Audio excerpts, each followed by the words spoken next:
Hello and welcome. In this video, we are going to take another look at our introduction to HTML and CSS. Specifically, we're going to focus on some simple HTML tags.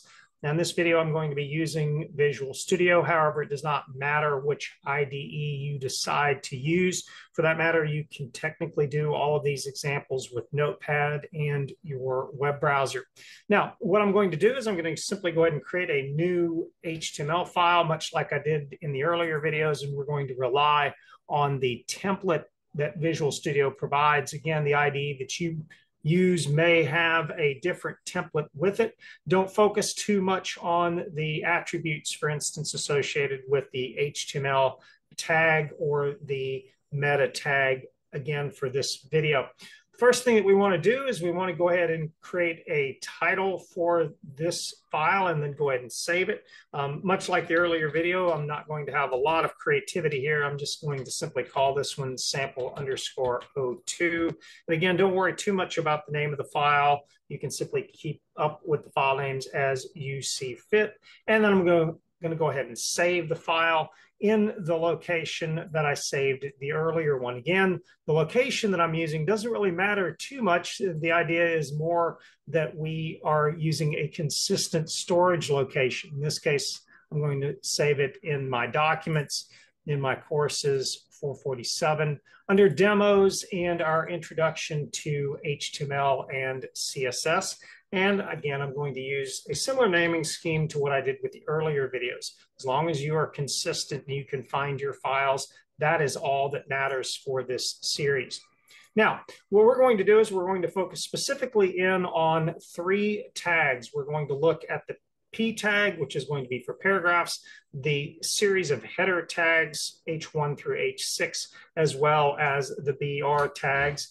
And what I would encourage you to do to start off with is simply go over to the W3 Schools site and take a look at the P tag and the instructions associated with it, the definition and usage, and you'll see that it's basically just defines a paragraph, nothing more than that.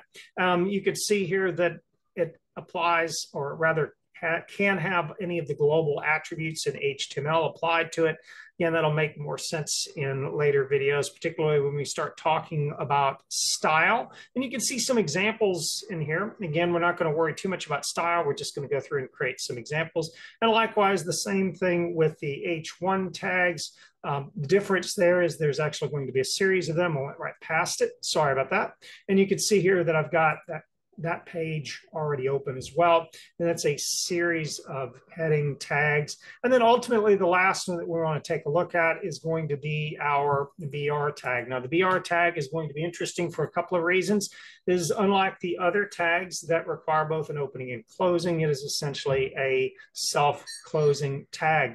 Now you will notice when I start using Visual Studio in that it actually does the BR tag a little bit different than what we see here on the W3 Schools, or for that matter, in the MDN Developer Network pages, in that it requires no closing slash. And again, you'll see the difference here in just a second. Which one you use doesn't really matter. Both appear to validate correctly as of the making of this video, but the BR tag inserts a single line break.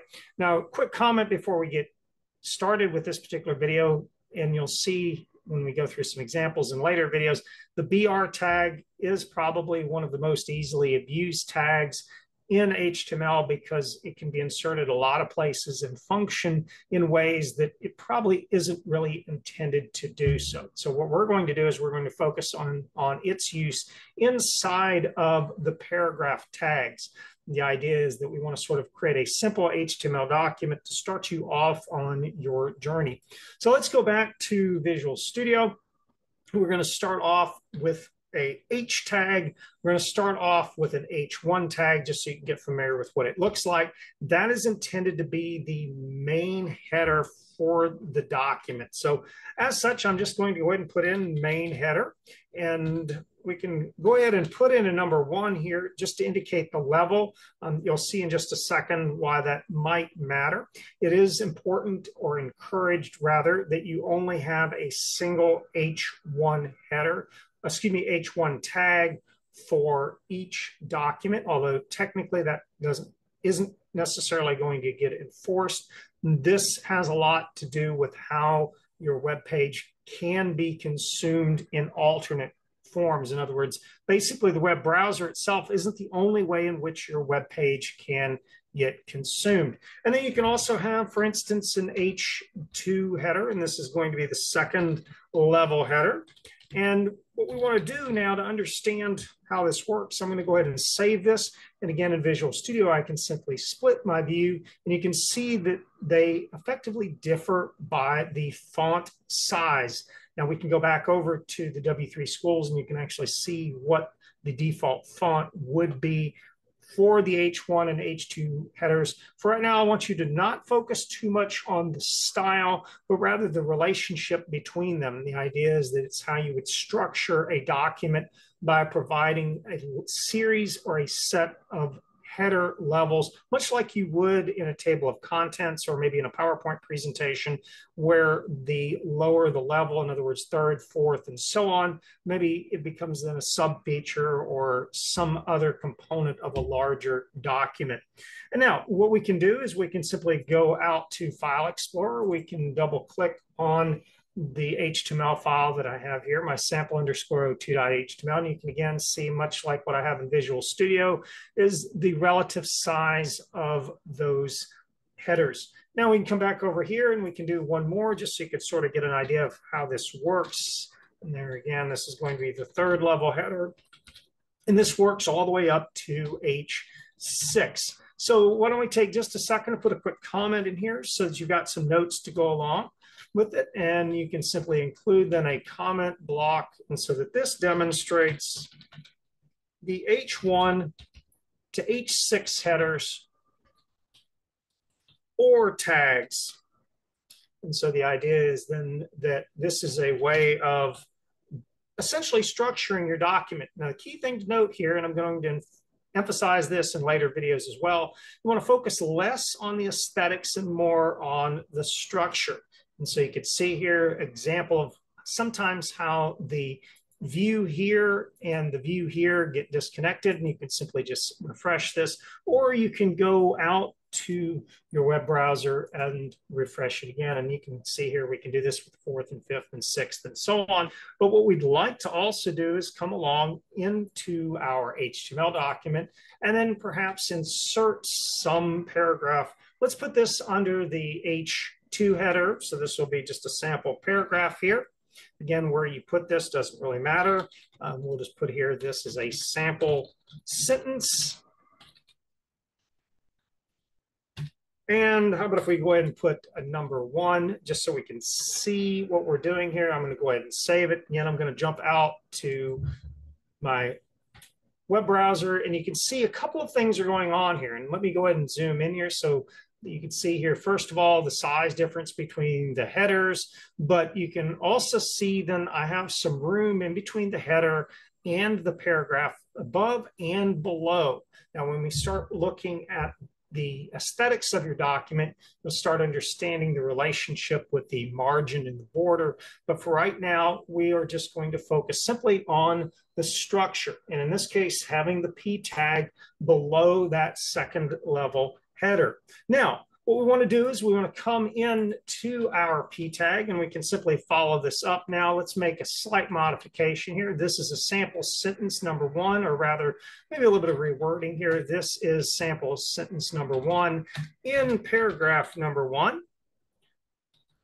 And what I want to do is I want to simply go ahead and create another P tag by copying and pasting this. And the only difference, of course, is this is going to be paragraph number 2, but sample sentence number 1 in paragraph number 2. And again, we're going to save this. We're going to come out to our browser. We're going to refresh it. You can see then I have 2 sentences, 1 in each paragraph. And again, this seems pretty straightforward. The idea is if you want to have a single sentence nicely separated from the header, you simply include it in a paragraph block or a paragraph tag. However, that is where we're going with this, and that is that a paragraph tag is supposed to have, well, multiple sentences in it. And let's say, for instance, that you do want some delineation between the sentences. So we'll start first by copying and pasting this, and we're going to go ahead and expand this out just a little bit. And I'm intentionally going to use multiple lines here. Again, don't require it. However, it is nice to have multiple lines when you are using tags that have multiple pieces of information inside of them. In other words, we could have this p tag in one long sentence, or one long line rather, but it would become increasingly harder to read. Instead, what we will do is we'll simply break this up onto multiple lines. And we're doing this for a couple of reasons. Is number one, I want to see the behavior of how this sentence number 2 acts with respect to sentence number 1. And also, does this extra space matter?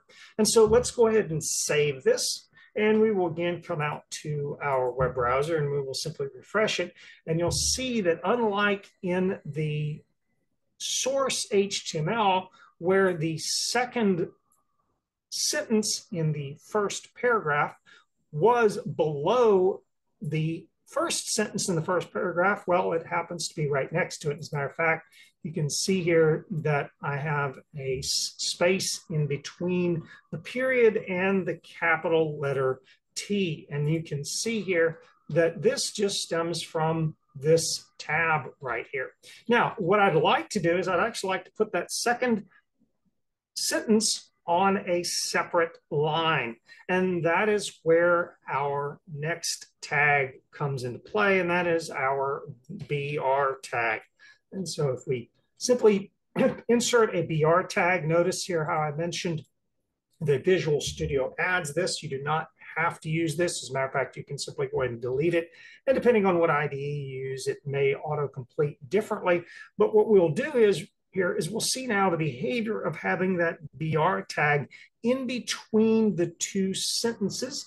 Again, what we'll do is we'll simply come out here to our browser, refresh, and you'll see that there is in fact now a line break, but the most important thing to note is how the spacing in between the two sentences is different than the spacing in between the two paragraphs. And so essentially what you get is a buffer around a paragraph as well as a buffer around each one of the headers. However, if you want to simply have multiple sentences inside a paragraph, but you want them to be on different lines, well, you have to be the one to insert those BRs. In other words, coming back here to Visual Studios for just a second, no number of extra lines in the HTML will actually end up significantly affecting our source. As a matter of fact, or rather our rendering. The source white space doesn't directly necessarily impact the rendering of the page in your web browser. As you can again see, I have multiple lines here, but even refreshing this page here, you'll see that there are, in fact, no changes between the two. So effectively, 3 tags of interest here. We have our headers. They create a nice structure for our document. Again, you sort of want to downplay the aesthetics for right now. We'll take a look at that when we start looking at our style. The second tag that we're interested in is going to be our P tags, and then the third tag is going to be our BR tags. Now, before we leave this particular video, I want to take just a second to point out the relationship between certain tags. And so let's go ahead and we'll leave this second paragraph alone. How about if we make a copy of it real quick, and we'll turn this into now our third paragraph, and I'm going to go ahead and put it on multiple lines, because what I'd like to do is I'd like to try to insert some things inside of this P tag. Particularly what I want to do is I want to try to insert another P tag inside of a P tag, and you'll see that Visual Studio essentially discourages that behavior by not providing me with that option. I see other tags that start with the letter P. However, I do not see the ability to put a P tag inside of a P tag. And yes, while you could see here my autocomplete does in fact resolve to, in this case, picture, and that technically I could go ahead and force the issue by simply typing this manually. This, in fact, would not validate. As a matter of fact, you'll get a warning in Visual Studio and in most IDEs, as well as this would fail inside of the validator that we took a look at in an earlier video.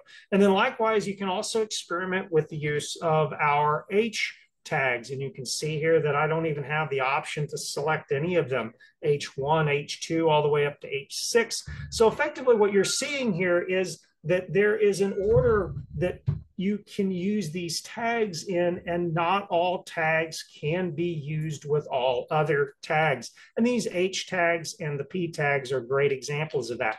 So you just simply want to be careful. You want to make sure and follow the rules for valid HTML. And we will again take a look at some of these in later videos. As always, if you have any questions, comments, or concerns, don't hesitate to reach out to me. And thank you for watching.